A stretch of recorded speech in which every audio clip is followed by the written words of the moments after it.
Good morning and welcome to Today in LA. I'm Mike Amos, speaking to you from our studios on South Grundy Street in Troy, Alabama.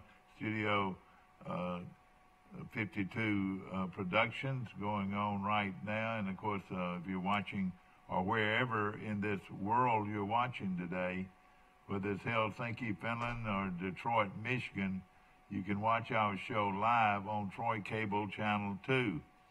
And of course, you go to TC2 and start running all the programs down, and you'll find Today in LA. That's Lower Alabama.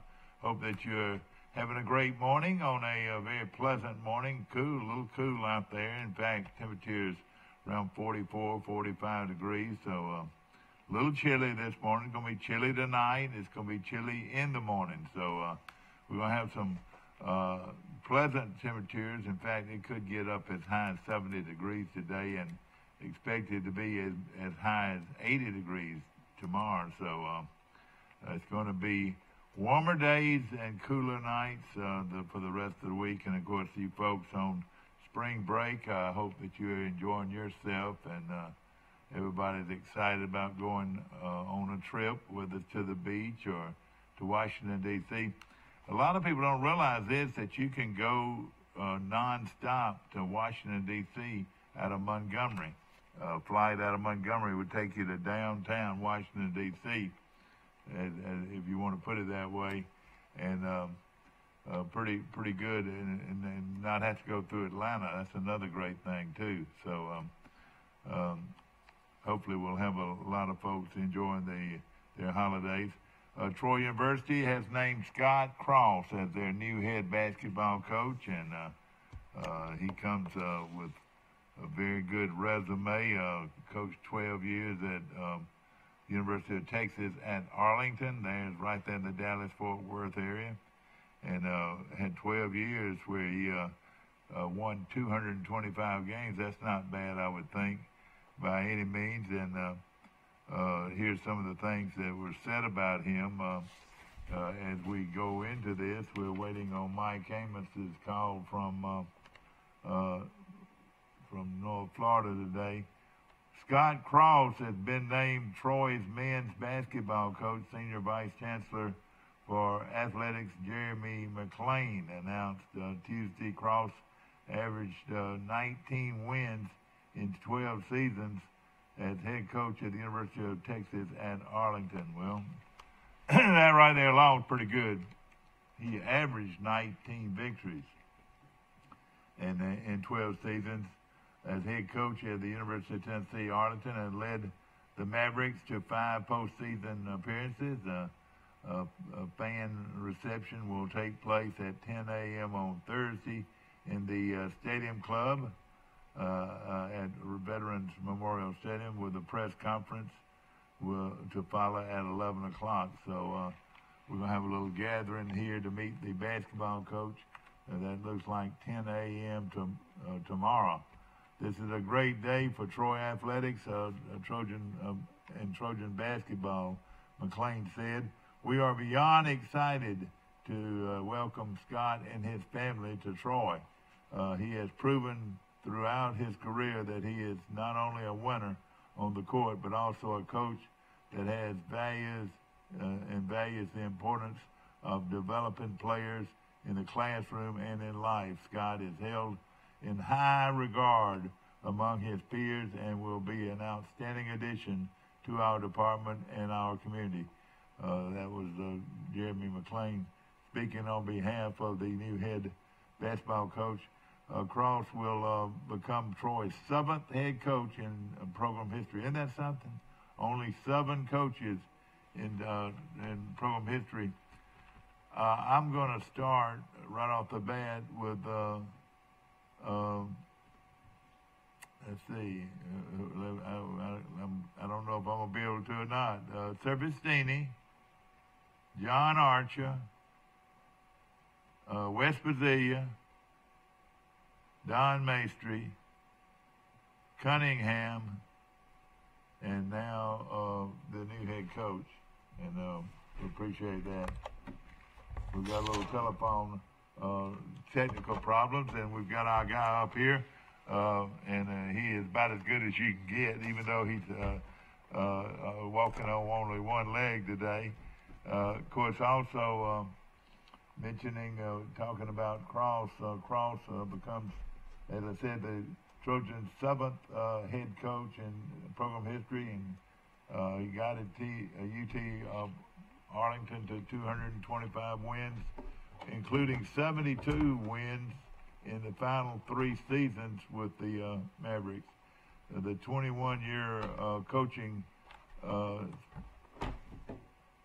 veteran spent this past season at TC2 as an assistant coach with the Horned Frogs, and led them to the quarterfinals of the Big 12 championship, and earned a #1 invitation, a #1 seed in the National Invitational Tournament.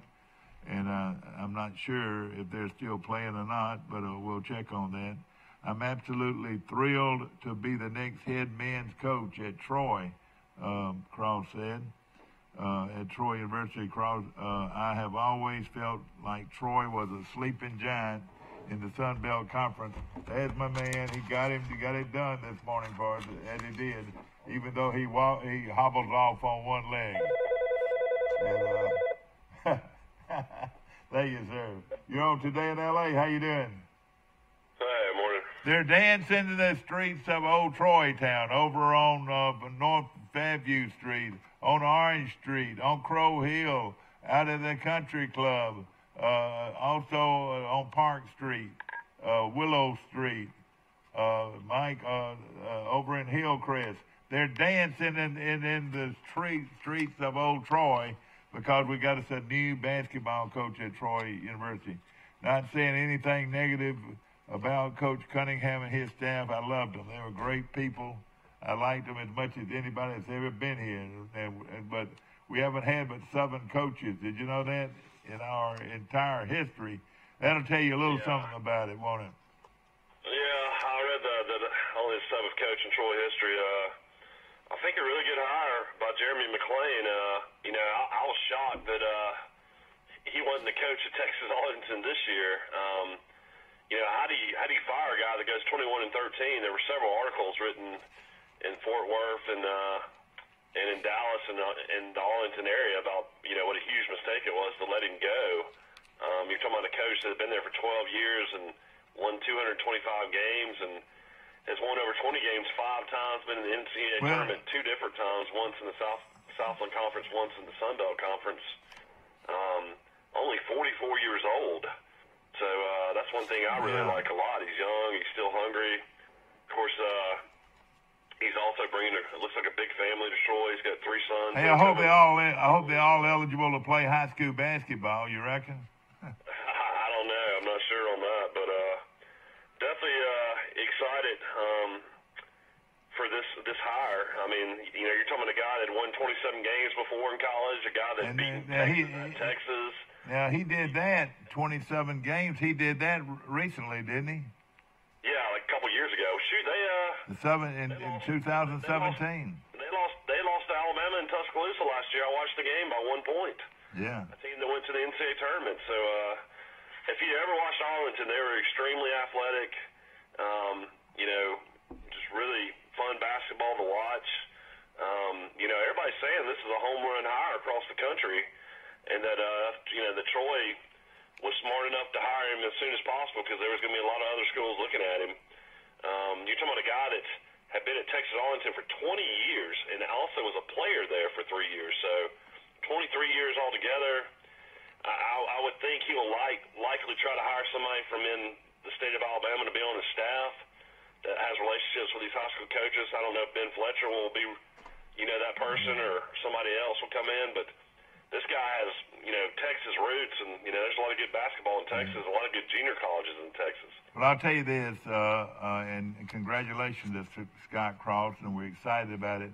But on the other side, I want people to know that what a great guy Coach Cunningham was, and his entire staff were great people, Mike. And Marcus Grant, Coach Worley, Coach Fletcher, of course. Ben's been there for years. I mean, he's a guy that'll be in the Troy University Hall of Fame one day, and who knows what is going to happen with the staff, going forward. But I'm convinced Coach Cunningham will land probably with an SEC team before too long. Coach Grant probably will as well, and some of these other guys will land coaching jobs. Just part of the business, man. Yeah, exactly right, and we do wish it's just them part of what you sign up for, unfortunately.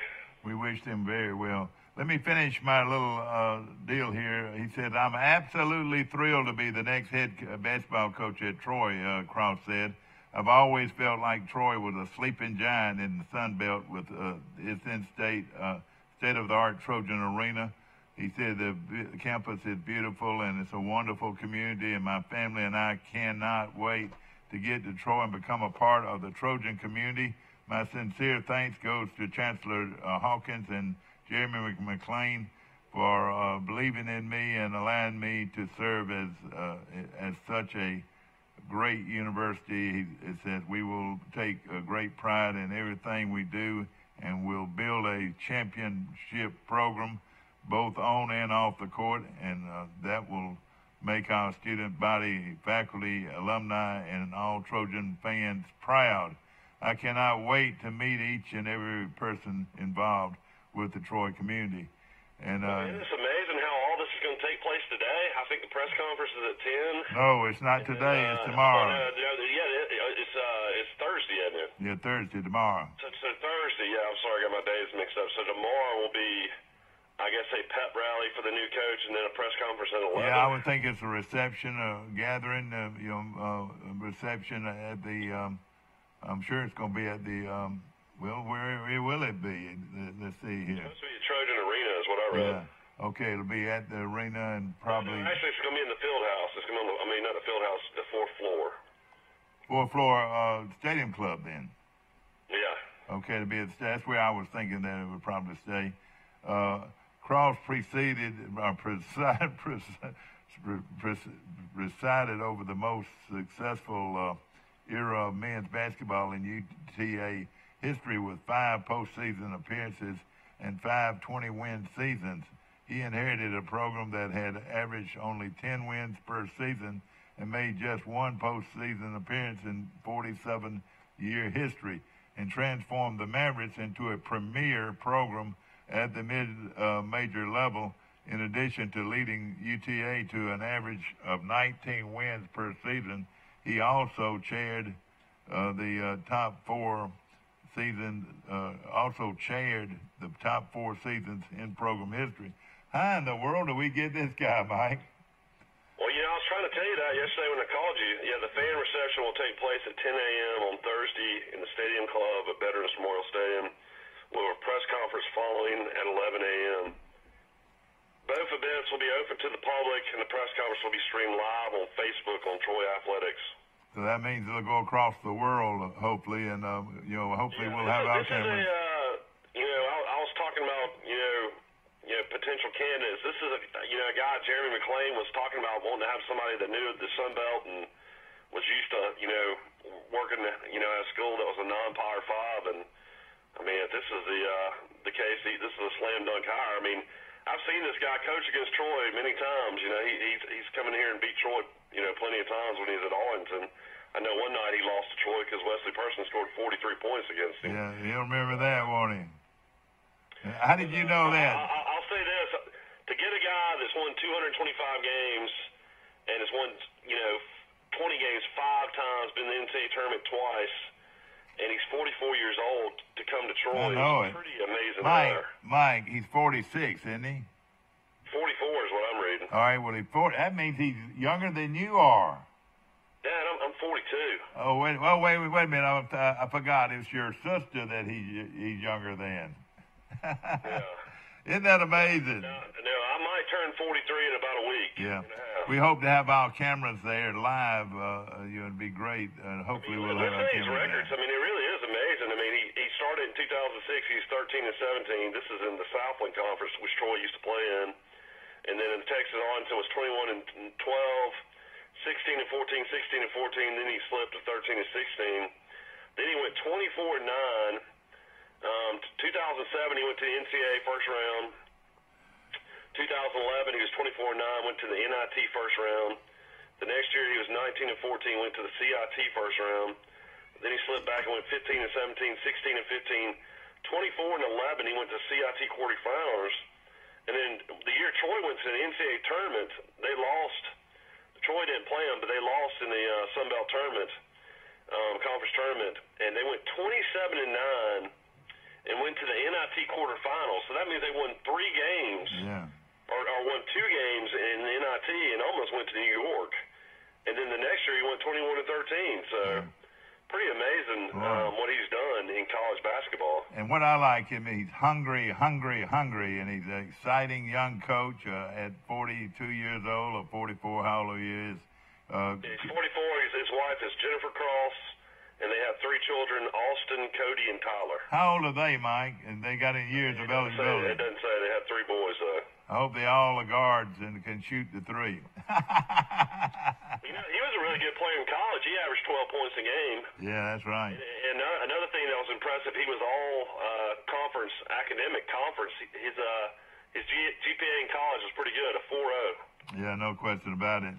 You know, this guy's a sharp guy. I mean, I think Troy fans should be blown away with this hire. I mean, I was thinking outside chance, maybe Billy Kennedy, just because of the Maestri relationship. Of course, he's battling Parkinson's and just lost his job at A&M, and maybe he don't want to coach anymore. But I don't know who all interviewed and who all looked at this job or who all was interested. Yeah. But this has to be, I would say, an A hire. If you look at the numbers and look at what he's done. What can you do with this, Steve? Look at this young man. Look at this billboard. He's in every post office, on every post office wall in America, Mike. Here's his photo. And what a handsome young man he is. And that's your new head basketball coach at Troy. And can we get anything closer than that, guys, anyway? And I was hoping we would be able to get an even closer shot. And, of course, he's the new basketball coach at Troy. He brings a family of 3 boys to Troy. And I'm sure he's excited to become a head coach again. Now, he was at TCU. Are they still playing, or did they get knocked out? I'll have to look and see. They played last night against Creighton. I'll have to look and see that score. Was he coaching on that team last night? Yeah, he coached last night. They were in the NIT. Isn't that amazing? He coached last night. Exactly, and there's, again, the picture.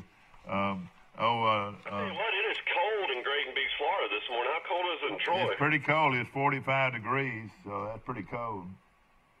Yeah, I tell you, it started a breeze yesterday afternoon. It was chilly. Campbell Field has reported a low last night of 43 degrees. Campbell Field and what I like, you got a nice cowlick, Mike, and he's boy. He looks at you straight in the eyes. He is a basketball coach and comes from has a great background. In 2017, he earned Sun Belt and TCU's going to New York. They beat Creighton last night, 71-58. So I don't know if he will stay on and coach through the Final Four in New York, or what will happen. Somebody needs to start recruiting. No, I would think that he should coach this thing out, and maybe they'll win it and put another star on his cap. I mean, Jamie Dixon's a great coach. Of course, he had those great teams at Pittsburgh, and he was a TCU alumni. That's how TCU got him to leave. But, I mean, just being under him for a year is, a big thing as well. I bet this guy was a great addition to that program. In 2017, he earned Sun Belt. He lost his job, and he only had to move 20 miles to the next school. Yeah, isn't that amazing? Because Texas Arlington is located right there in the Dallas-Fort Worth area. And TCU, I think, is located in Fort Worth. He didn't have to move his family, which is a huge thing for a coach. Yeah. Of course, in 2012, he was named Sun Belt Conference Coach of the Year, and then also was a 2012 finalist for the Hugh Durham National Coach of the Year award. Can you believe that? that was something.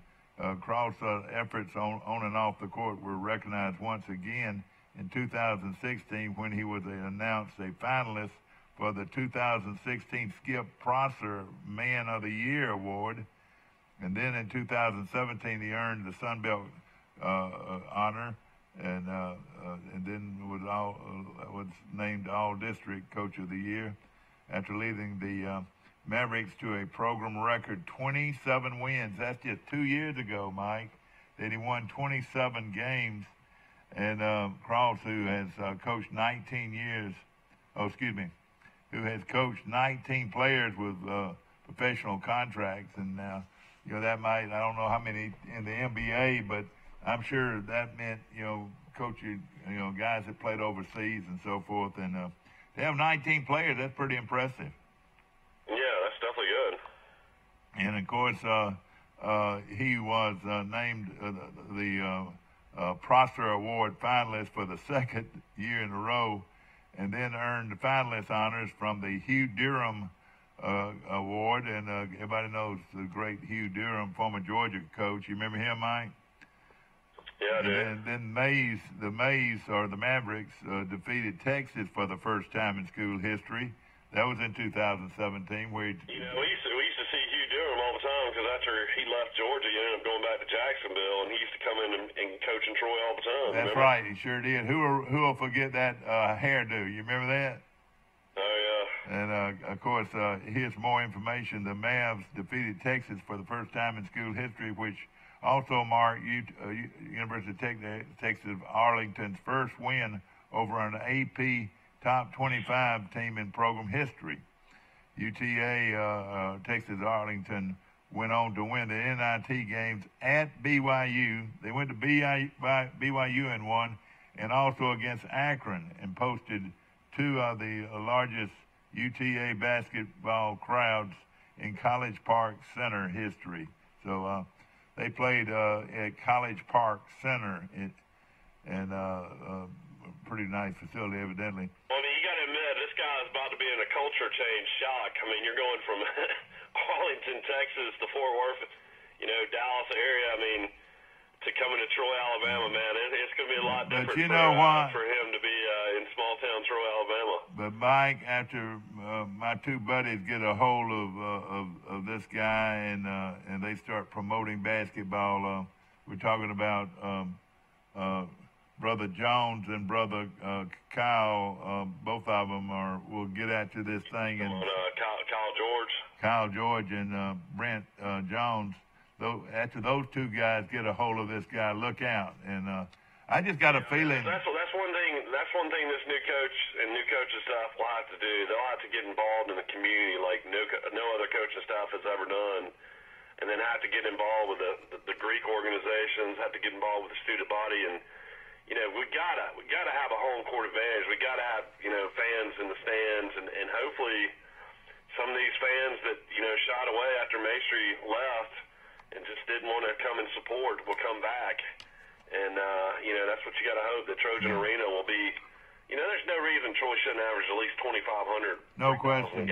No question. The last few years, and I hate to say this, anything really negative about Coach Cunningham, because I really did think the world of him, but we did not have a very good program support. And now with this new guy coming in, I tell you the guy that's got the biggest smile on his face right now, Jeremy McClain, Mike. Looks like everything this guy touches turns to gold, and I got a feeling that's what's going to happen here. He is Jeremy. Everybody worried about the basketball coach, but I'm sure Jeremy probably has had this guy in mind for a while. Don't you agree? Yeah, you'd think so. I mean, I was shocked when he wasn't the coach this year, and then I read about what happened, and then you read all these articles yesterday about, different people, being shot by the fire. And, I mean, you never see a guy have 72 wins in 3 seasons and go 21-13 and lose his job. So there's all kinds of articles written about what a horrible decision it was. Well, yeah. The AD at Texas Arlington thinks that Arlington should be the Gonzaga of the South, and thinks they should go to the NCAA tournament every year and win 25 games every year. And I mean, this guy was putting up really good numbers. So. And he still got a chance. And I bet you, definitely Troy's win and their loss, in my opinion. No question about it. And don't you know that the head coach at TCU had to be thrilled to get a guy with this kind of experience to coach on his team this year? And there's no doubt about that. And evidently, this guy's a good recruiter too. I would think. I mean, when it's all said and done, I mean, it took a while to get a new hire. I mean, I think the Cunningham release came out on the 11th. Today's the 27th, but I'm more than happy with what's happened. I am too, and of course, again, a lot of basketball coaches losing their job. Mike Anderson lost his job at Arkansas yesterday. You're talking about a guy that was 17 years an assistant and 8 years as a head coach. So Mike Anderson lost his job at Arkansas yesterday. So that's a big opening coming up too. And I'll tell you this, Mike Anderson was a good coach. You know, he was one of those 40 minutes of hell. Great coach at UAB and Missouri. Just never did well at Arkansas. But you know what? I would take this guy over him in a second. This guy, I like this guy's record, and I like the way he coaches. And Anderson is a good coach, but I would rather have this guy, a young guy like this, at 44 years old. I think we're in good shape. Anderson will get another job, though. He's been too many places, and that's just what's going on in college basketball, though. In general, though, I mean, there's a lot of jobs coming open right now.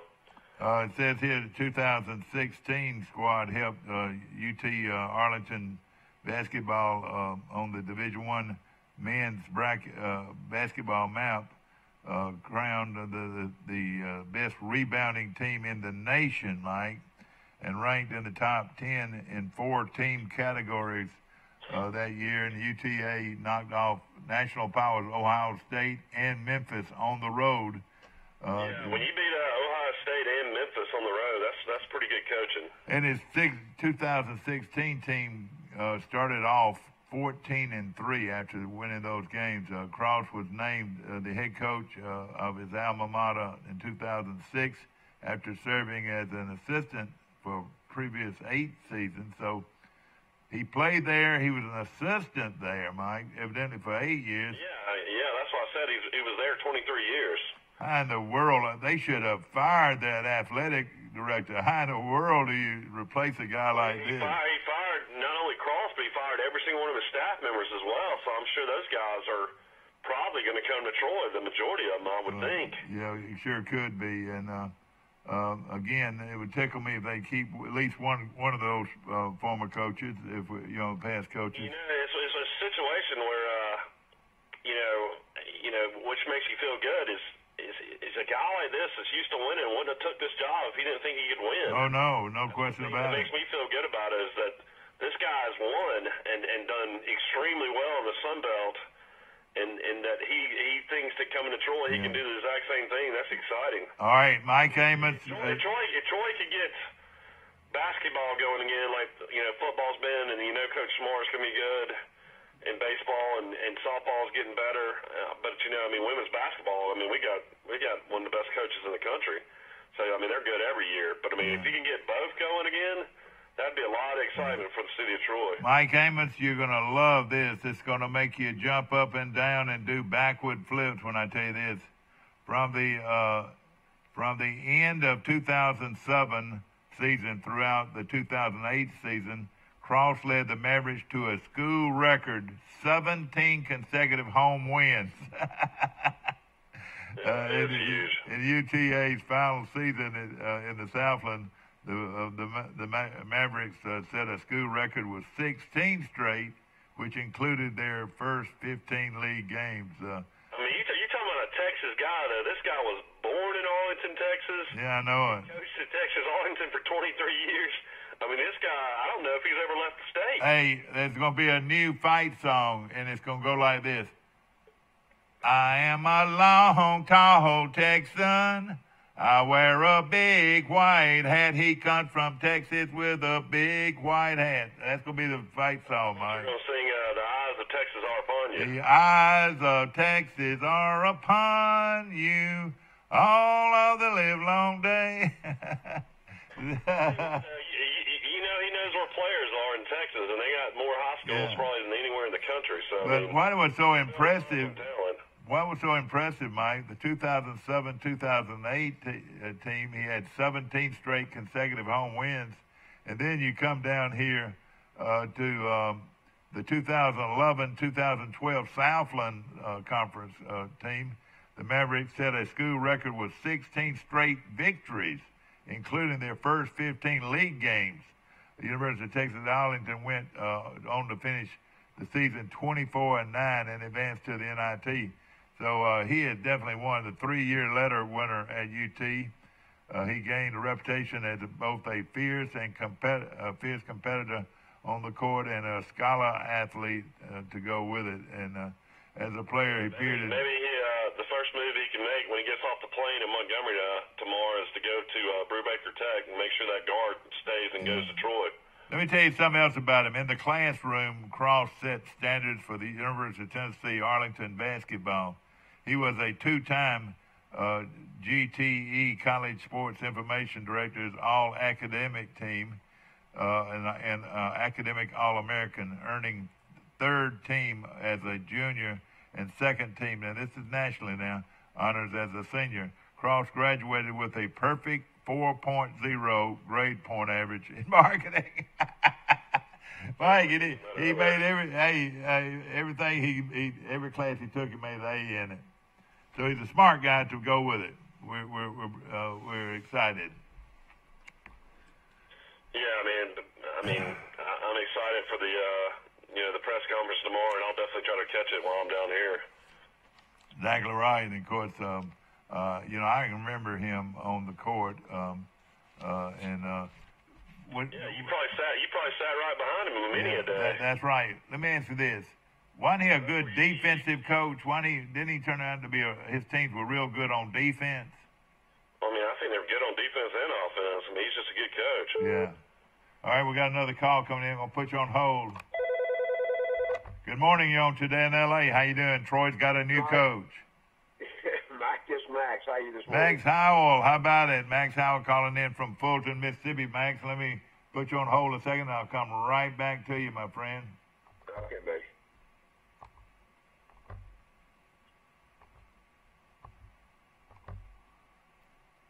Let's see here. Oh, here we go.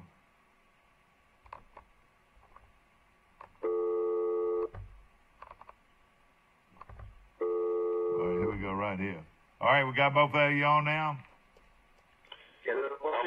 All right, here we go. Max is on and Mike's on. And Max Howell calling in from downtown Fulton, Mississippi. How you doing, Max? Stay up here this morning. Got up, looked up there at my thermometer when I went to get my papers. 32 degrees. Oh man, I know it. It was cold. It started getting cold yesterday. I was out at football practice yesterday. It's supposed to go from there to 70 by 3 o'clock this afternoon. Yeah, exactly. Of course, we got Max Howell on one line. Mike Amos calling in from Drayton Beach, Florida, on the other line. Max, what's going on, man? We're excited about our new basketball coach. And I read that. I didn't know a whole lot about his background, but anytime there's a change, there's a lot of opportunity. Well, he won. Mike, that's what goes with it. He won 225 games. He's got an impressive background, Max. You got to read up on him. Yeah, he's got a real impressive background. Coming out of Texas, Arlington. What's going on with you, Max? Well, I'm just trying to keep up with spring football right now. Of course, March Madness is underway. Sweet 16 starts this weekend, so it's kind of a busy time. College baseball is cranking up, and trying to kind of stay busy. I drove over from Tupelo to Anniston on Monday night and gave a speech to a pretty good crowd, about 200 to 300 people, and enjoyed that. And got a chance to get back to work yesterday. You spoke to a group over at Anniston. There must have been a lot of Jacksonville State guys there. Was that right? Most of them were. Yes, they were. What was that talking about? What you doing helping the enemy, Max? What are you doing helping the enemy? Look, I'm an equal opportunity offender sometimes. That's right, Mike. I just cut up. They got it. Hey, listen, they need to do something, promote their program just like everybody else. They do. And that came up in a discussion after the meeting was over by 2 or 3 guys, and that's a university decision they have to make. And a lot of those guys are very conservative. I think in their opinion, they feel like they want to stay and try to be a big fish in a smaller pond, and obviously they've been pretty successful at that. No question, but still exposure, and that's why we're getting in 1A. Never have I'd seen people more excited about Troy athletics right now, and especially after hiring a very good candidate, a very good person to run their basketball program. Of course, talking about Jacksonville State, we got their defensive coordinator, we got their former defensive coordinator. We got 3 or 4 guys now on our staff that had coached at Jacksonville State. And a lot of those guys, Mike, just use that as kind of a stepping stone, at that, particularly at that level. That's right. They'll do that, and then try to move to a D1 school. So, and a lot of things go on the positive side. The money's better, the exposure, as you mentioned, better. There's a lot of things. But everybody out there, when you're out there circulating, talking to people all over the country, that is not the main goal for a lot of people, Mike. Even Jacksonville, Jacksonville doesn't have a goal of wanting to go Division 1A? No, none whatsoever. Boy, isn't that pathetic? They don't want to try to be the best they can be, They had a pretty good program. I mean, they would win some games, Yeah, well, they sit right there between Birmingham and Atlanta. They were pretty, it's always been good. Yeah. But that's the philosophy of their board of trustees. Yeah, that's right. That's where they go, and that's where they're going to operate. The financial thing. I'm glad they're going that route. We don't need another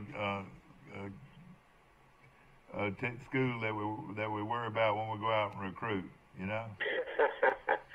Well, that's always a concern. But if your program is sufficient enough, and I learned that when I left Florida State and went to Ole Miss, if your program is good enough, the recruiting process, the numbers take care of that. The numbers, when they put a cap on 25 and 85 at the top on Division I, then if you do a good enough job, then you can sell your program. Yeah. And again, that's something else, Mike. Every kid don't want to go to Alabama and Auburn. Yeah. I haven't been there, done that. Yeah. You don't think they would? You don't think they would want to go to Alabama and Auburn? Well, who knows? You don't know about their personal background. Yeah. You don't know. I can give you a list of 100 guys that I recruited through my career. Yeah. That was their last.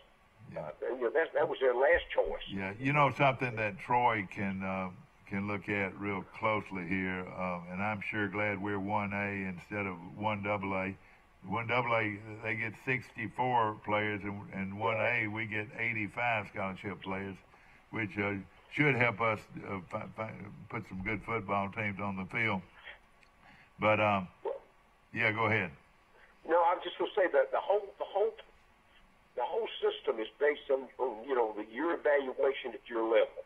What do you need to fit yours? And every time it's not the best athlete. It's the guy that's come up through a program, you've done your homework, you've had him in camp, you've had a chance to look at him and see personally what he looks like, and tapes will give you a good opportunity to give you an overview, but until you sit down with that kid eyeball to eyeball, and you put him on the field and basically in a competitive situation, you don't ever know. Can he play or not play? Oh, yeah. And then the rest of that, Mike, is so many times you have no clue about the emotional makeup of the kid. Can he take coaching?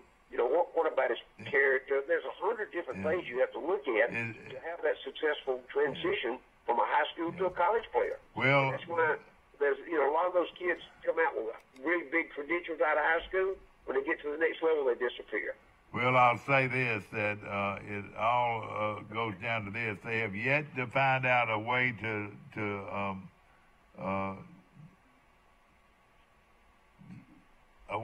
describe a young man's heart, how strong a young man's heart is. It's still football still played with heart, don't you think?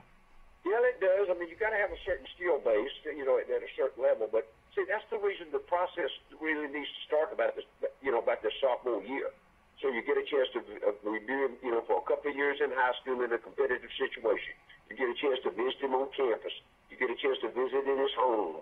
There's the whole process itself is set up for that evaluation. Some coaches do a better job than others, and some kids perform better.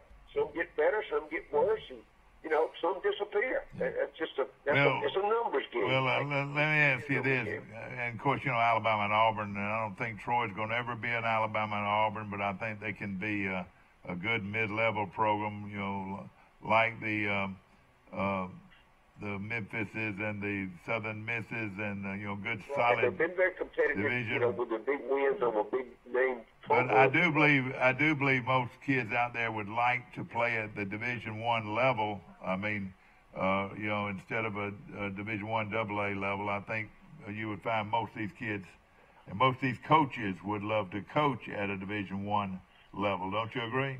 Well, I spoke to a group the other night that was like 9 or 10 high school coaches. Some have been at the college level, and some come back.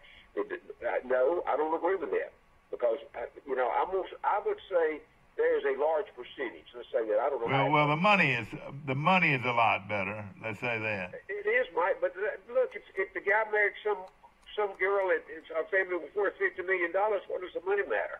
Yeah. So I'm just saying, there's a lot of. Well, that's right. That's right. Yeah, I talked to some coaches the other day. They said the average salary for every assistant now in the Sun Belt is over $100,000. That's pretty good. Yeah. I don't think there's any doubt. And there's a lot of guys out there. The guys, I mean, I can go back and take you. I saw that transition go all the way, from almost nothing. When I first came to Troy in 1965, I had 2 master's degrees, and I made $75,000 a year. And I not only coach football, but I coach golf and wrestling at the same time.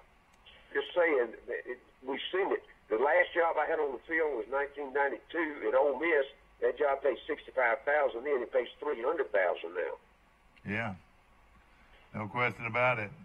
And of course, don't get me wrong. I'm not throwing at Jacksonville State. They've got a real good program, especially a good 1AA program. Now, Max, it also becomes important. I don't know if that's the case here with 1AA teams, but I know at Division II they don't have to graduate from junior college, which those guys get a lot of good players because of that, because some of these kids cannot graduate from junior college.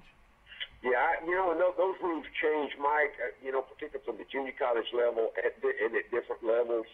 I would like to think someday that all those rules would be across the board, not only off the field but on the field. Yeah. But you do, but it is right to know that in Division I, he's got to graduate from that junior college before they can sign him. Is that right? Well, no. If he does, no. Not every time. If he's a qualifier going in, and he's got some physical skills they're trying to work on, he can go stay 1 semester. And come back to D1.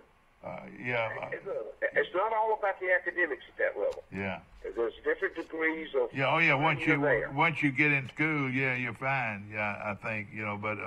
Explain to everybody, Max. I'm curious. I mean, since you have Mississippi ties, when did the Mississippi junior colleges start playing football? Like how many years ago? Oh my gosh, I'm gonna say in the 40s, right after World War II. So they've always had football at junior colleges in Mississippi, even that far back. I didn't realize that. There's 14 competitive schools in this state that play. It's the largest. California has more schools, but the quality of play in the California junior colleges don't want to hear. Yeah. Every other state, Kansas, Nebraska, Texas, all those got 4 or 5. Georgia's got 1. Then there's one other difference out there. There's a couple of what we call prep schools. Union is up in North Carolina, I believe, in Virginia, and then IMG, obviously, in Orlando. And those two where you can actually go or graduate from high school, go and play, and it's like a prep year. You can play junior college ball, but academically it does not kind of get you eligibility. Yeah. Mike, you remember the other day we were talking about that transfer from Ole Miss that came and played at Troy for that 1 year and did so well? His name was Leonard Wheeler. Well, Max is the reason we got Leonard Wheeler. Isn't that right, Max? Oh, I remember that well. You remember us getting Leonard? He was from a Division I Ole Miss team, transferred to Troy. Is that right? Yeah. Well, remember the rules. The rules say if you're at Division I and you don't transfer laterally, and of course now they got exceptions to that. But you have to sit out a year. Yeah. But if you go down, division from, in those days it was from 1 to 1AA or 2, then you're immediately eligible. Yeah. And I'm assuming that you don't see much of that anymore. Everybody goes the junior college route so that their recruitment opens back up. Yeah. For example, an Ole Miss guy, the qualifier not playing, he wants to transfer, so he goes to a junior college state semester, gets his academics, keeps his academics in line, takes a normal load 12 to 15 hours, then he can. Yeah. Of course, we've got Max Howell on our line. Let's take a short break. We'll be right back with more of Today in L.A. Hey folks, are you tired of spending hard-earned money on a gas grill only to have it burn up in less than 2 years, not to mention burning your food? Here at Southern Grill and Patio in Troy, Alabama, we carry the Holland Grill line. They've been around since 1988, and there are people right here in Troy that have had theirs for over 20 years. These grills are guaranteed not to flare up. You can grill, steam, or smoke on your new Holland Grill today. Come see us at Southern Grill and Patio in Troy, Alabama, inside Town & Country Flooring Center. If you've had an accident or just want a new look for your vehicle, come see us at Troy Paint and Body, where we do it right the first time. Our staff has more than 100 years combined experience and can handle repairs and paint work on any make or model. We also offer a lifetime guarantee as long as you own your vehicle. Our 24-hour towing service means we're here when you need us. Troy Paint and Body, where we may meet by accident, but you'll be glad we did. So come see us at Troy Paint and Body, located on South Brundage Street in Troy beside the post office.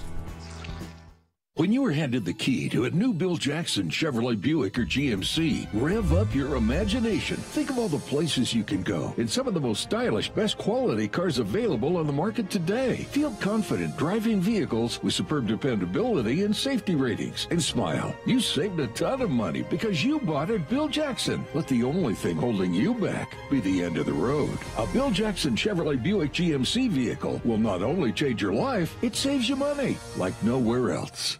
Troy Cable Security makes it easy to stay aware and stay in control of your home wherever you are. User-friendly interface allows easy navigation for lights, locks thermostat, video, and garage doors. Never worry about leaving your garage door open or the front door unlocked. Your mobile app can send alerts to your phone for alarm and no alarm events. Know when your children arrive home from school with video response. Make sure your home is powered by Troy Cable Security for ultimate access, awareness, and protection.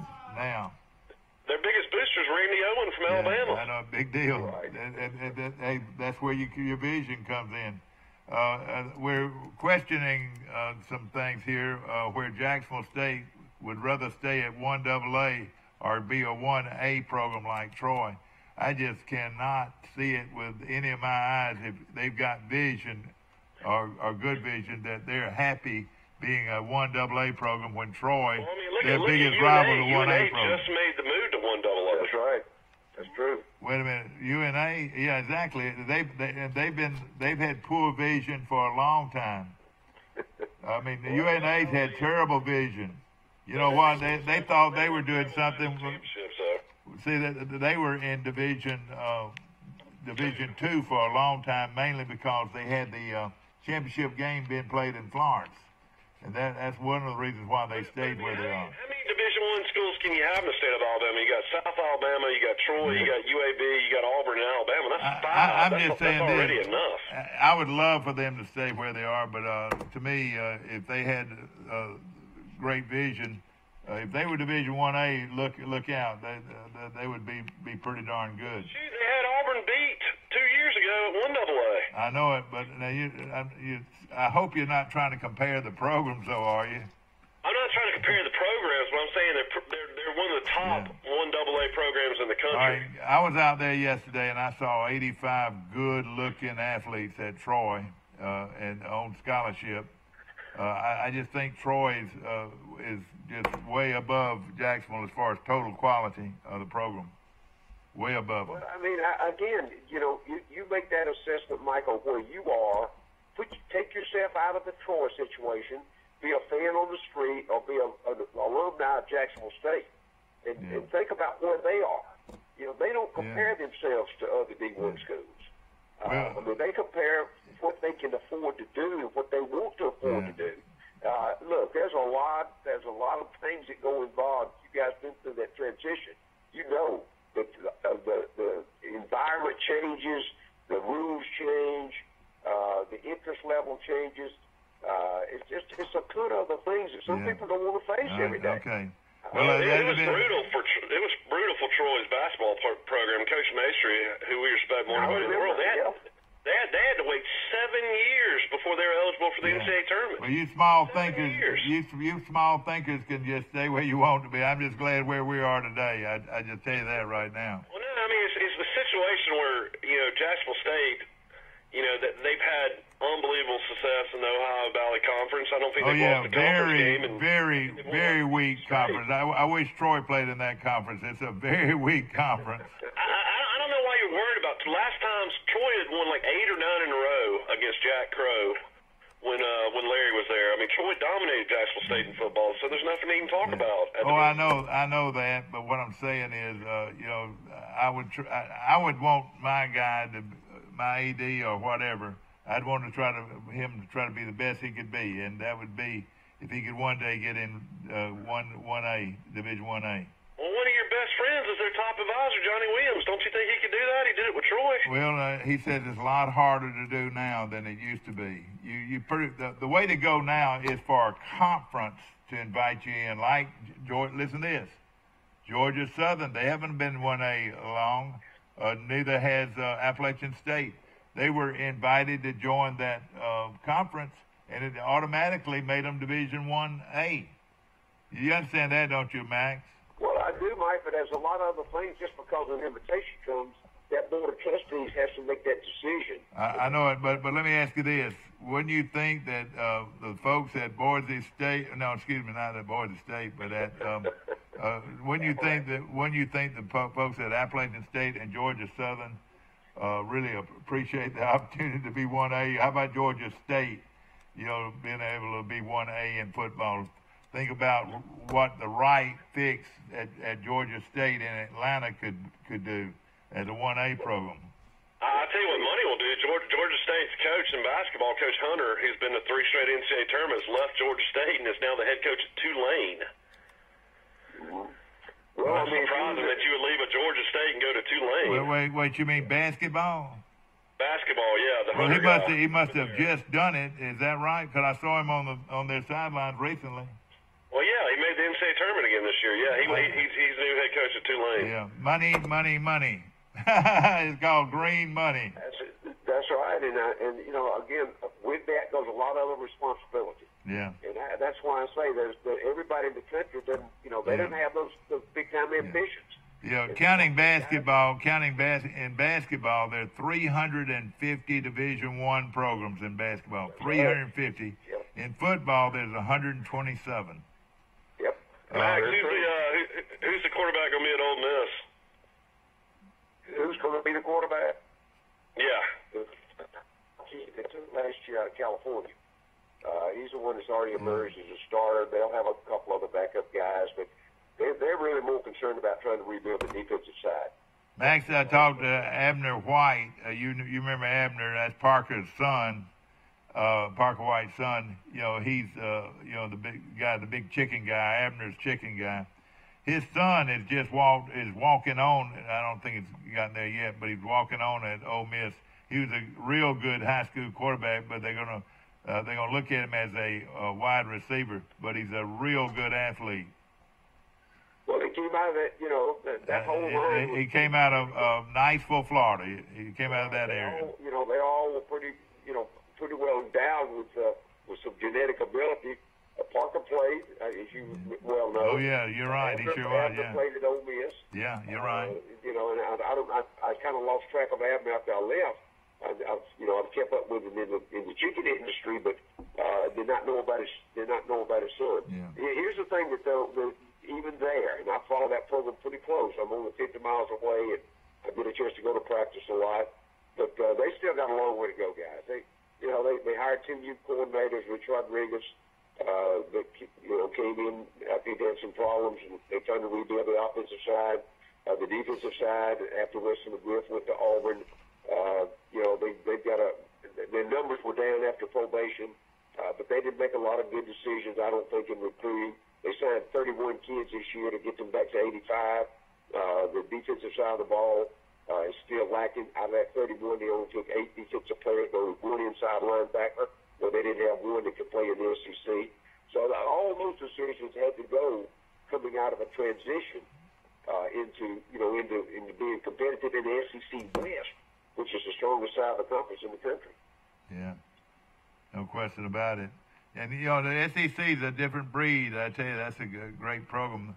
I reckon the only teams really that are not really that good now is Vanderbilt, so-so, and then I would think the rest of them, if Mississippi State can hold their own, and I reckon the second worst program probably right now is Ole Miss. Is that right, Max? Yeah, well, Arkansas is still coming down. They're going through a major transition. But don't you think that eventually Arkansas will get back, because there's all kinds of money behind Arkansas, isn't it? Well, yeah, but see, I'm telling you, until you go to that campus, realize where they are geographically, it's tough to recruit them, Mike. No doubt, One of my best friends does all the media coverage for them, and I talk to him 2 or 3 times a week. And even though they make some headlines now and then, and their baseball's up and down, they just fired Mike Anderson, the basketball coach, yesterday.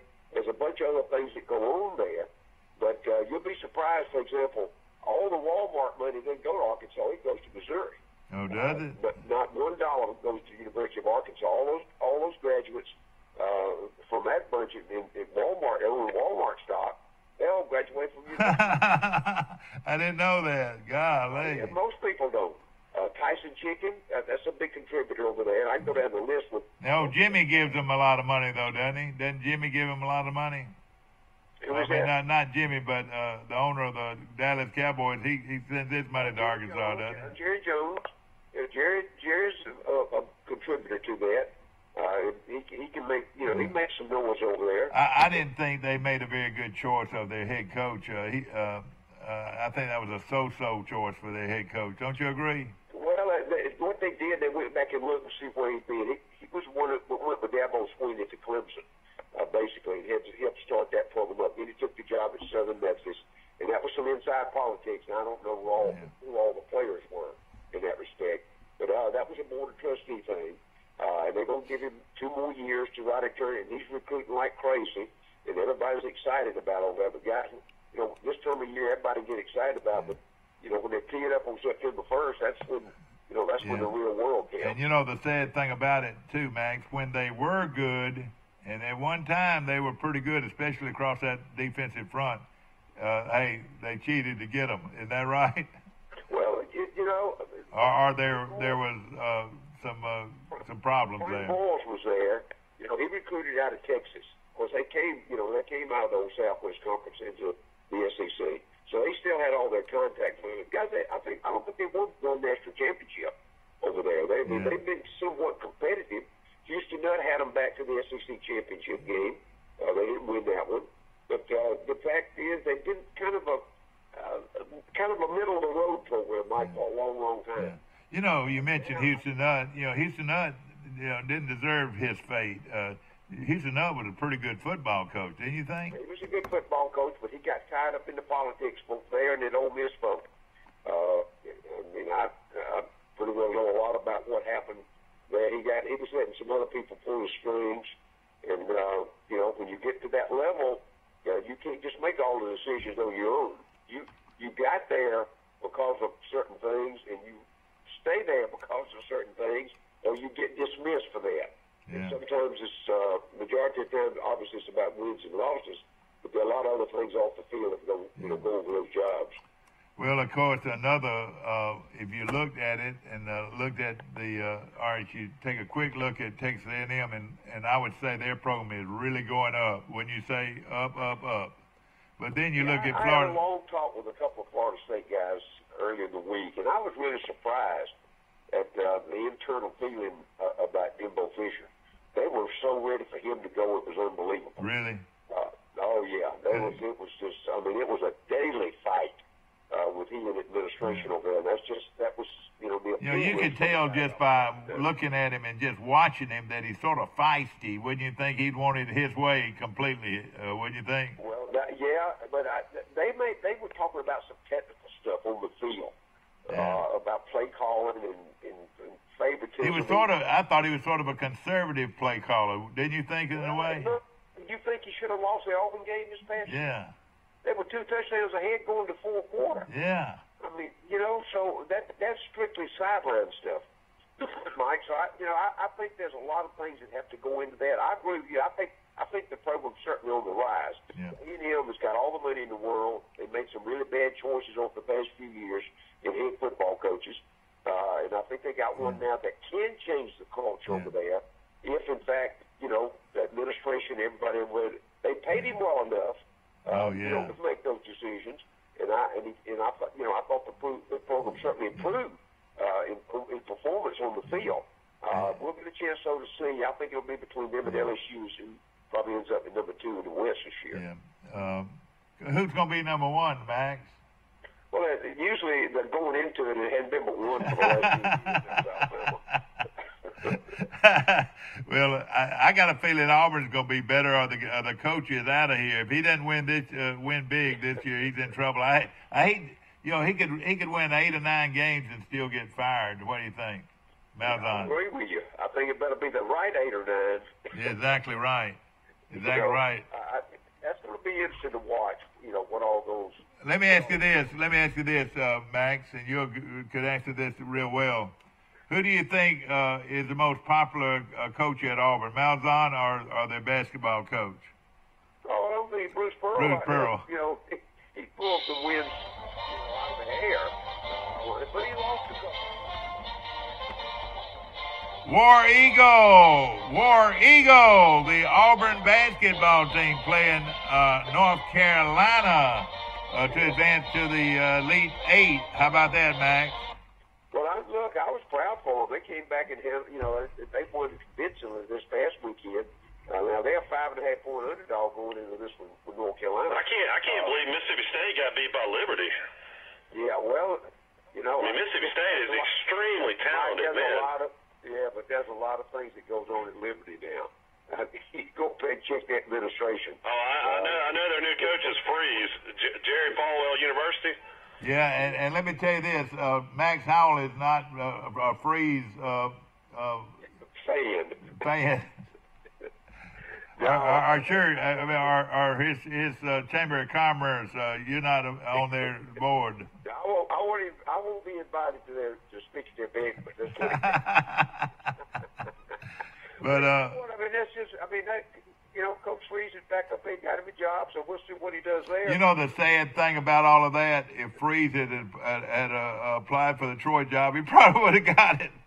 I hate to say that, but Max, what would you think? No, I don't know, Mike. He's got so much baggage. I don't know that any other place could have taken him. Well, those Baptists up there would have had to have done their research. SEC would not allow him to come to Auburn or Alabama or Tennessee, all the other jobs. If you go back and look and really dig in, that wasn't those universities saying that they were. That was Hugh Freeze's agent that was putting that information out that he was being offered those jobs. That's down to you. I'm just telling you. But then, guys, if you go back to Liberty, Mike, you asked that question. Look at the athletic director. The athletic director is the guy that was at Baylor. Went through all that stuff with the coaches out there. And just think we don't look at that like we should. They earned that what was almost getting to be a top 10 program, wouldn't you think? Exactly right. See, the pressure gets on them once they get there, and here's the thing that just blows my mind. At that level, how do you think you can cover up with the media like it is today? And everybody's got a cell phone, and everybody's got a camera. You can't cover up that stuff anymore. Yeah. It blows my mind. Yeah. I'm not naive to think that stuff doesn't go on. I understand that. I've been there a long time. But the fact is when it does, you have to purge yourself. You have to get rid of that. You got to clean the program up and move forward. All right, this is going to be fun right here, Max. I'm going to ask you to do something. This is going to be fun. Name me in what you think is in order the top 6 teams in the SEC. In order. The best programs you talking about? Yeah, the best programs, the most, the best programs. Well, of course, we're going to look at, first and foremost, we're going to look at the strength of the program on the win-loss record. You know, I don't think anybody can say anything different, but Alabama's at the top.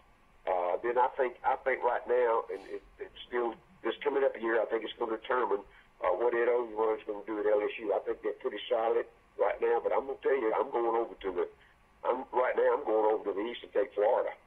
Dan Mullen will put that program right back where they used to be when Spurrier was there.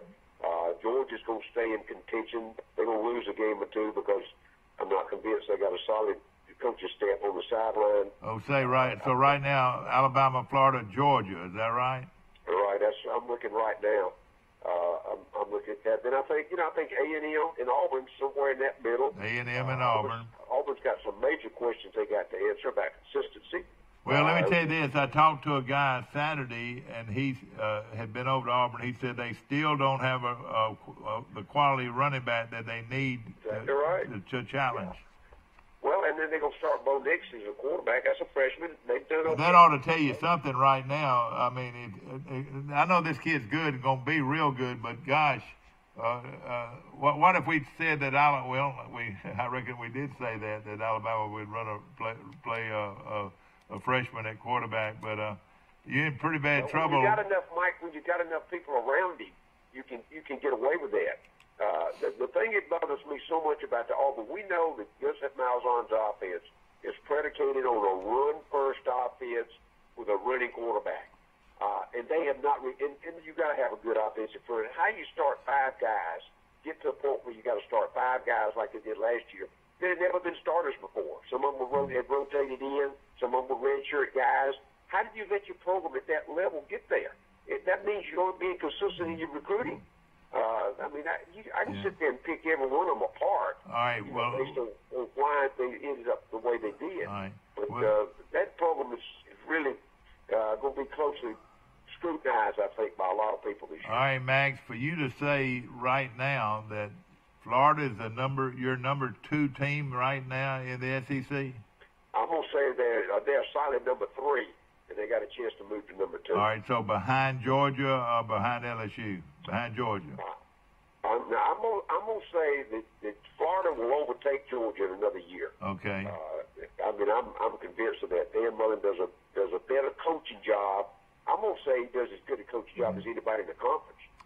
When it comes to, if you go back and look at the improvement of Felipe Franks this year, I mean, that's the same team that went 4-8 the year before, right, yeah. And they went 10-2 this year.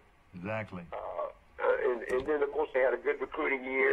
So really, you sort of feel like Georgia might have gone down a little bit, and I agree with you. That bowl game made you think that, didn't it? Well, I think it's not the recruiting, it's not the organization, it's the decisions they make on the sideline, Mike, during the ball game. They make the last 2 championship games. That call on the fake punt last year, I knew it from sitting in my den watching the ball game. I wasn't even on the sideline. The year before, the kid that bit on the out pattern on the wide receiver against Alabama, when Tua threw that in the end zone, that's a mistake. Well, that's a coaching mistake. I'm just saying there's some intricacies there. Well, I know this. I'm a real amateur, but with that situation and that little time left on the clock, I would have called timeout and said, by all means, don't let this guy get behind you. If you got to back up to out of the end zone, don't let him behind you. You know, and I don't know. I've read 100 different reasons of the J.R. Reed kid. Their best defensive back was the kid that made the mistake. But, you know, it jumped out at me is that the repetition and preparation for that ball game wasn't what it has to be. And then I think that's been proven, more out in the last year or two with another loss or two in Kirby's hand. You know, I think they've got the program back. They're competitive. I'll say this to you. Dan Mullen had Georgia's material. They'd be compete with Alabama every year. I want to ask you this question, and I think I know where you're coming here. Who is the meanest, toughest program out of those 6? Who would you say plays meaner and tougher than anybody else? Alabama's pretty tough now. I mean, their program over there is. I mean, that's But don't you think LSU though is real tough physically? I'm gonna think LSU's right there at the top. I agree with you, and I I think Jimbo's trying to do the same thing at A&M. Yeah, exactly. I think that'll come around. You look at the best teams. It's not who can out finesse you. It's who's meaner and stronger and tougher. Well, you got to start with the recruiting to recruit that kind of kid, Mike. Every kid is not coachable at that level to do that. Yeah. I'm just telling you. I'm going to be watching Jeremy Pruitt and what he brings to Tennessee. He's got the same kind of background. Will Muschamp does the same thing at South Carolina, but he can't get enough of that quality of kid. But the whole key, and of course you didn't even mention South Carolina, but you had Alabama, Florida, LSU, Georgia, A&M, and Auburn. To me, you're exactly right. Those are the 6 best teams in the SEC, wouldn't you think? Yeah, I've watched them for a long, long time, and I've watched the recruiting and their selection process of who goes there, and you got some other teams, South Carolina, Kentucky, Missouri. They can't get enough. I don't think they're in that league with those guys yet. Do you?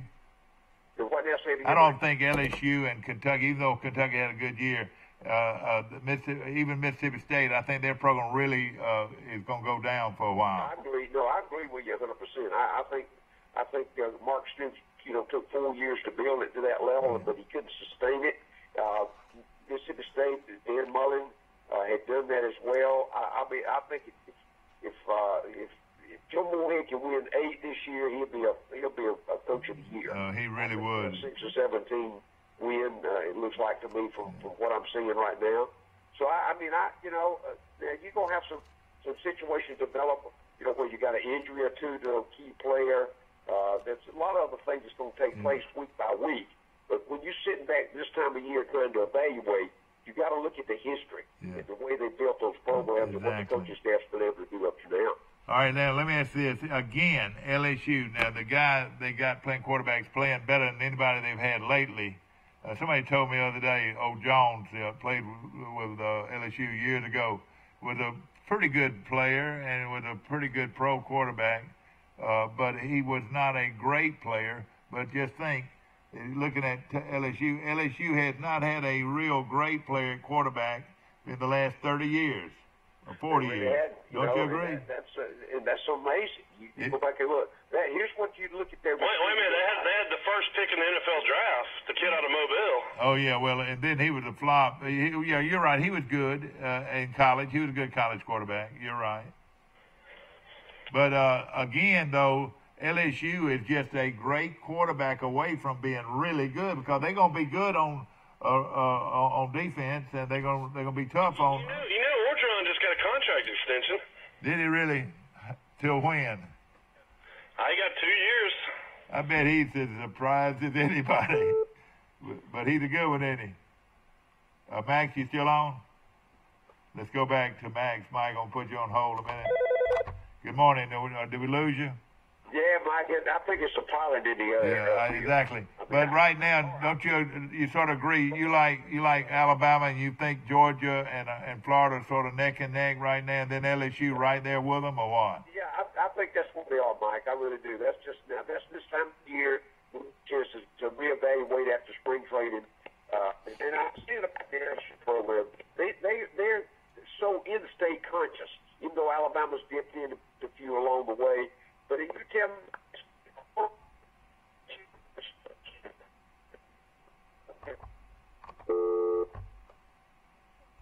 okay. Are you still on, Max? Yeah, I'm here. Okay. But right now, Auburn, again, you just don't know. They're in a position where they might be better because people are not going to think they're going to be any better. What do you think? That's true. I agree with that. I mean, don't you agree that they're better when nobody thinks they're going to be very good? And I've heard that for years and years and years. But if I'm an opposing coach getting ready to play them, I'm not going to let that go by the wayside. And I know getting in the minds of the kids today, when you watch them play and they make mistakes and all the stuff they've done historically, that it's hard to get them up to do that. But you got to remember, you take a football team into Auburn to Jordan Hare. That's a tough place to play, Mike. I'm telling you, I don't care how good the team is. Yeah, I agree. And then Texas A&M's the same way. They're going to be much better. Don't you think they're going to be much better? Oh yeah, I think the whole league's going to probably take a step up. take you back and just jumped in my mind. We were talking about the Jacksonville State Florida thing before. Yeah. You know, the same thing holds true to Vanderbilt. You know, Vanderbilt's got all the credentials you want. It's a small private school. The academics are going to stay where they are. That restricts them, but they aren't going to change the academics just to be able to get more football players in to win. Yeah, oh yeah, I agree with that. Do that. See? So that's their philosophy of where they are, and it kind of holds true with other schools around the country when they feel good about who they are and what they are. And I hate to say this because it's not my DNA, but in a lot of places, winning's not everything. And, you know, another good indication you're going to laugh when I say this is rice. Yeah, that's another one. No. You know, bless their heart, they've been a whipping boy, but they're smiling all the way to the bank. Very true. Now, see, I mean, what I'm saying, if a kid wants a great living, he'll go to Rice. Or he'll go to Vanderbilt. If he wants a great degree, he'll go there. Well, I'm going to tell you, University of Miami used to be the same thing. University of Miami ain't got the 13,000 kids on campus. They were an academic school. They were a private school. Yeah. Now, their board of trustees decided to change that when they started bringing in Jimmy Johnson and guys like that, and their football program went to the top. Then a lady by the name of Donna Shalala, to keep up with national politics, took over as president down there, and she pushed that program right back to the bottom. You know, and now I'm being interested to see if Mark Witt can do any better with it. And out of all the programs in the country that really are affected by the pro game, Miami is really affected by the pro game. Isn't that right? I mean, the pro game is so much bigger than the college game. Yeah, it is, and it is a lot of places, Mike. I'm telling you, Atlanta, Georgia. You've been there. I mean, the Falcons and the Braves and the Hawks and all that. They command a lot of dollars in that city. And New Orleans is, you know, they of course LSU still draws real good, but you know, you got to look at the, you know, pro ball's still big in that area too. But see, Georgia Tech, where's Georgia Tech? You know, after Bobby Dodd stepped away, you know, you had Bud Carson, and I can go down the list. They just had another change this year. I'll be interested to see if they can come back. But they're sitting in the middle of a 6 million population city that you ought to think there was plenty of talent to go around all, but the pros absorb everything in there. And you know what people are saying is, I'm not going to get in my car on Saturday afternoon and drive over and watch a football game and then take 3 or 4 hours to get back home. And that's talking about somebody in Atlanta. That's true. I mean, the traffic now is so terrible, it's ruining that town. What do you think? Mike, when I covered them, I left my car out in the suburbs, and I rode the train in. You know why talk radio could be so good? Because there's so many millions of people every afternoon listening to it while they're waiting on the traffic. Right. I mean, they don't have anything else to do but listen to it. You stuck in that stuff in that traffic out there on 285. You go sit there for a while. A friend of mine said it got so bad in Boston, Massachusetts. They say it's still probably as bad in Boston as anywhere in the country. But people are getting out of the car and shooting each other. And that's going to start happening in Atlanta if you don't watch it. That's right. Call road rage, man. I'll tell you. I mean, going crazy. Yep. It's fun. I know we hit a lot of topics, but I thought that right there, you hit it on the nail, that Alabama, Florida, LSU, Texas A&M, Georgia, and Auburn are your top programs right now. Yeah, I think right now, I think you're going to have another team or two will slip in and get a win this past year, but you got to look at when the season's over. You know, hindsight's always 20/20. Yeah. But sit there and talk about them now, and all we can do is go over what we've seen, you know, historically up to now, the coach's job, the way they're going to do it, and you got to. All right, and I'm gonna ask you this, and you know this as well as anybody. All right. You know, of course, Alabama's got a great coach. There's no question about it. Does Georgia have a great coach, or do they have a good coach? I think he's in a good category right now. He's not a great coach at all yet, is he? Well, here's what I think you have to evaluate the whole program. He's sitting right there at the top in recruiting every year. He's doing a good job. The organization, I think, is done it, and he's got great fan support. I think the mistake is somebody's making decisions on the sideline during a ball game that doesn't go. They're much more conservative, aren't they? Yeah, and he's going to continue to cost you ball games in big games. All right. Texas A&M, is he a good coach or a great coach? I think he's a good coach. I'm not going to put him in the great category because he's lost some games along the way too. Yeah, exactly. Especially at Florida State, and he got those eyes of his. I mean, you can tell there's concern in his eyes. Have you ever noticed that? Yeah. Where's those glasses sitting down on his nose? I'll be interested to see that work. But look, you got to give credit in that 74-72 ball game this past year. He did a good coaching job. Yeah. Think of this, Max. The best thing in the world happened to him because he was on his way out at Florida State. A lot of people don't realize that. The best thing in the world happened to him was when he got that Texas A&M job. Because I think people are catching up on him. Don't you agree? Well, Mike, I'm going to tell you that not only did he get the good high-paying job, but he got a guaranteed contract. Huge job. If they fired him the next day, they owed him $75 million. And he's going to have the money, and he's going to have everything you need to have a great program at A&M. I would think he's ranks right up there with Alabama as far as money goes, wouldn't you say? I agree with that, but he's sitting in a state that's populated with tons of good football players. Now Texas has been down, but Herman's got them coming back down. So that's going to be a competitive. Herman has not turned out to be the guy they thought he was going to be. Don't you agree? No, but let me tell you what, Mike. He inherited the best. He inherited a team with no talent. Yeah. You go back and look at the progress he's made with that. This year's going to tell a lot. His biggest game is going to be Oklahoma once again. And when that Texas oil man gets on the phone and says, I want you to play my buddy's guy or my nephew, hey, it's hard to say no to a guy that's giving you millions and millions and millions of dollars every year. It is that, and don't you know that a lot of Texas alumnus are doing that? Their alumnus are much richer than Alabama alumnus. Wouldn't you say? Well, that's why a lot of folks didn't ever want to take that job. Matt Brown did a great job in the political world on that campus because he was able to stay 15 years. And he won one championship, I believe. Other than that, they were fairly competitive. He did a good job recruiting and all. But when the big boosters came to practice, he rode them around in a golf cart. You think Nick Saban would do that? Yeah. The best offensive coach in this bunch has got to be the guy in Florida, wouldn't you say? Oh, I don't think there's any doubt about that. And if he gets the right quarterback, he's going to be hard to beat. Don't you agree? Well, look, I think you have to evaluate what he's done with Felipe Franks. This kid is 6'4", 240 pounds, can run and throw. That's his kind of guy now. They got another kid named Emory Jones that's going to be the next great one in the league. He's a 4.25 guy on the run, and he's a running quarterback. And Dan loves that. But the whole thing is you got to have an offensive front. And people are saying, oh, what are you doing talking about Florida? What are you doing? People forget that this guy is the guy that ran the offense when Spurrier was there. Everybody thought Spurrier was the reason Florida won, but a lot of people say this guy's the reason Florida won. He was there with Urban Meyer. Yeah. Excuse me. I'm sorry, with Meyer. Yeah. He won 2 national championships, and he called every snap. With him. The league is in a good position right now.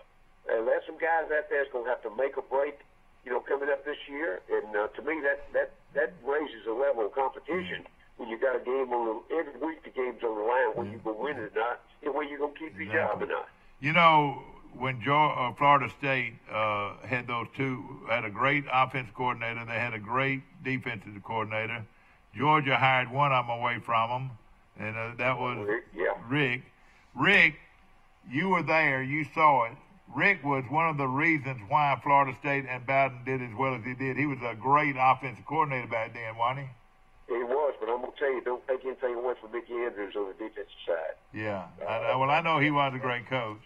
Here's the thing that people in today, of course, you know how it is, Mike. The young people coming along, you got to understand Florida State was playing at the same level Alabama is now in those days. Yeah. Number one recruiting class every year. 14 years in the top 5. Yes, exactly. I don't think that'll ever come about again. But that garnet and gold just don't mean much anymore. You talking about a school that has dropped tremendously. You can't go out like they did this past year and have a hire that don't know what's going on the sideline. You know what most of these guys need is a crackerjack offensive coordinator, a crackerjack guy that can just pick you apart. But there's not many of them out there, is it? Well, the first and foremost, Mike, you got to get the players there. You know, you got to get the right players there to go. I mean, it's an intricate. The programs today is so competitive at that level. You go back and look, and I mean, Clemson. Who'd have thought Clemson would emerge to the level that they've emerged to in the SEC? Right. You know, what about why is Miami and Florida State going down? But you know, you look at Clemson again, hard-nosed, tough, hard-nosed, like Alabama, tough, hard-nosed. You know, Malzahn, you can say a lot about him, but he is not a bad offensive coordinator. He's going to have to run the show offensively, don't you think? What now? You know, if you don't have enough of those players, why did you come down to just one running back last year, 2 years ago, with the Johnson key? Why don't you have five? That's right. There. Why don't you have two quarterbacks that can play? I mean, there's 100 different reasons. Yeah. And that's the example also of guys leaving your program. When I went to Jacksonville State, leaving your program that could have dang sure helped them, you know, and it turned out that it hurt them in the end, you know. There's a reason when people start moving out, but there's a reason. Max Howell, ladies and gentlemen, calling us from Fulton, Mississippi, one of the strongest, one of the best-known football prognosticators I know as far as players and winning. People ask you all the time, I'm sure what I just asked you, you know, name me the best programs out there. And, again, you know, you can almost look at it. I mean, does A&M have the quarterback to take them where they need to go? He looked pretty good in the bowl game, didn't he? Oh, yeah, that's the Mon kid. You know, we'll get a chance now to see, you know, how, of course, Starkle, who was their starting quarterback last year. He goes to Arkansas, doesn't he? Right, yeah, he transferred, so we'll get a chance to see, you know, how good. But Mike, this time of year, you know, we can look around and see what is on the surface. We don't know what's going on inside. We don't know about the academics.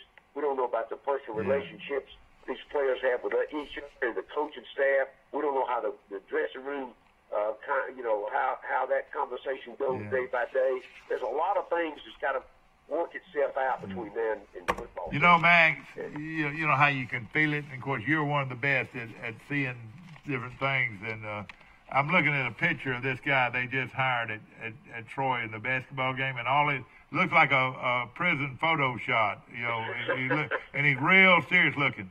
Let me tell you something. This guy's a winner. Troy just hired a winner. You can look at him and tell. I mean, Max, how many times have you said, I mean, you've seen guys you can look at, and they got winning looking all over them. That's very true. I think that personal persona does carry a lot of weight. But I tell you what, the bottom line, Mike, is when you get on the road and you bring the players in, and then you coach them, and then after each night you look up at the scoreboard. That's where you're going to, you know, that's where you make your identity. You're exactly right. You got to win at home, and you need to win on the road, and the great teams win on the road. Is that right? That's right. Yeah, absolutely. I mean, and there's so much that goes into that today. You know, you say, well, you know, just because I'm going to sign 5 grade, but you don't know about their personalities. You don't know about their, you know, their needs. You know, they're a needy guy. They need to be told how great they are. Or push them beyond their points of being productive. There's a lot of things that go on to that. How they fit with the other players. And you know, a lot of players now. You look at an Alabama player and at least and pretty much a Auburn player. When you see them on the campus, they're like celebrities. I mean, those guys are. I mean, I can hear these kids say, "Oh, that's so and so," you know. Well, Mike, it goes back to that process of the selection of those kids that come there.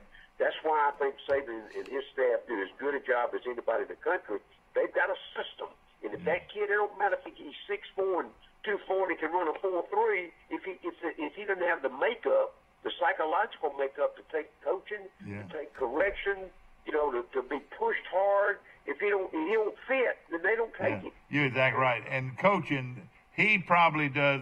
I think the reason he changes coaches so much is he thinks he needs to make a change to change his offense a little bit to be able to coordinate with the team he's going to have the next year. I think he does a lot of that to enhance his program. Don't you agree? Well, he does that, and I don't think there's any doubt.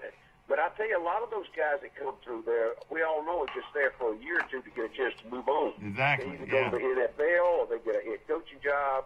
Now, and the other side of that is, if you don't do the job, he's going to, you disappear. Exactly.